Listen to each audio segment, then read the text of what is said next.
ده بسم الله الرحمن الرحيم.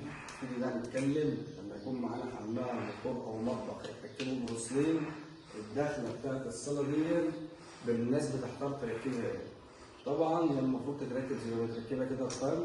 في ناس بتختلف في اللون الرخام ده حسب طبعا البلاطه اللي عندك. خش كده ازاي تصور اللقطه دي نبذه كده مختصره حبينا نوريها لكم. صور القايم ده بيبقى طبعا قايم راكب على حلق الباب بتاع الطرقه، بيبقى رخام كده ازاي. هنحاول نجيبه لكم برضه من بره الصاله زي ما انتم شايفين كده، بيبقى كويس والدهان بيمشي عليه بكل اريحيه. طبعا لما بيكون معانا باب المطبخ برضه الناس بتقعد تركب له زوايا، فبرضه معمول معانا زي ما انتم شايفين كده حلق.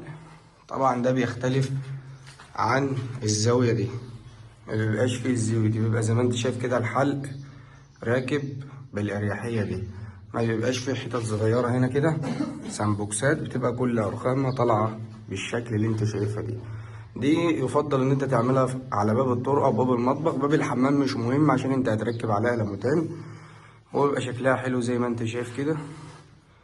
ودمتم في رعايه الله.